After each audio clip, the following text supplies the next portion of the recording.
I've been on a journey in the 2 years since I lost my youngest son, not a faith journey or a grief journey, although I've been on those too, but a work journey. It's weird when you look back on a whole chunk of your life and you can't really understand your own actions and decisions, but you can't blame yourself for any of it, and there's nothing really to do or learn from it. You survived. The chain of events are puzzling, yes, but when you look back on them, it's sort of like reading the obituary of someone you don't know. First, I stopped working, then I got my real estate license, and then I went to work, first at a property management company. It seemed like a good idea at the time. Then at an aquaculture supply company. It also seemed like a good idea at the time.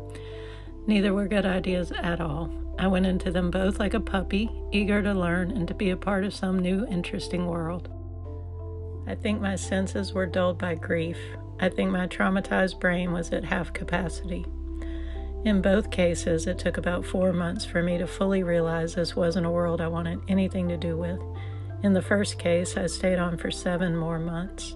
In the second case, I walked away immediately upon realizing it. By that weird measure alone, I'm making progress. At the property management company, my boss was an ex-Marine firmly embedded in hustle culture. He could have been a poster child for the bigger pockets crowd. He assigned books for me to read, and I pretended to do so. He referred to a real estate coach investor woman we met as a killer, admiringly, and without a speck of irony. He used the phrase open kimono in a Zoom meeting with the managing partner of a build-to-rent syndication.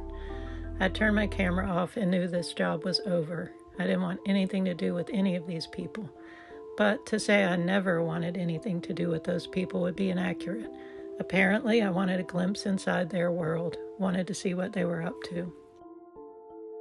At the aquaculture gear company, my boss was across the world in a different time zone. I didn't ask too many questions until he came to the States without a driver's license, and we spent about 30 hours in the car together, me driving him around like a chauffeur. Either he evaded the questions by talking really fast and saying nothing, or the answers I got were increasingly problematic. He smoked Chinese cigarettes. He snorted when he talked. I really hated that guy. But even if I liked him, it was only a matter of time until the obvious problems that we were just adding to the plastics in the oceans with our plastic oyster farming gear sold into what is supposed to be a sustainable and environmentally beneficial industry would dawn on me. Even in a grief-induced fog at the property management company, it was only a matter of time until the problem that we were overcharging investors who were overcharging tenants to live in their third or fourth investment house that they weren't even breaking even on while they watched their paper net worth go up meaninglessly in a soulless, Robert Kiyosaki-obsessed exercise in futility would dawn on me. For better or worse, the writer in me just likes to enter into a new world and see what it's all about. Everything is research.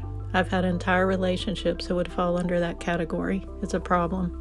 I once sold used cars for 8 days. I thought, it can't be as sleazy as everyone says it is. It's just people doing a job. Someone has to do it. I was wrong.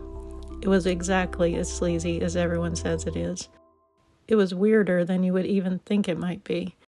The whole job was to ride in the passenger seat and make small talk while some stranger drove some other stranger's car. And they always held onto the steering wheel almost lustfully. That was disturbing. I made $4,000 when I sold an antique white Volvo with saddle brown leather seats. By sold, I mean I rode in the back seat while this Harley-Davidson collecting couple drove it around town, and then someone else did the paperwork when we got back. Then I sent an email to my boss that said, I need to pay for my life, but I don't want to give it up entirely. It's hilarious to read now. I told him he was a good man, which I guess at the time seemed like something someone doing what he did every day would need to hear. Someday I should compile all the resignation emails of all the jobs I've walked away from mid-shift or mid-workday or whatever. A writer doesn't just walk away. We walk away mid-shift, more dramatic, and then we put lots of words to it. We write carefully to say what's on our mind with lots of editing. We put thought into it, as if the people we're writing to, some mid-level managers in windowless offices, will be nodding along thoughtfully as they read, as if they care.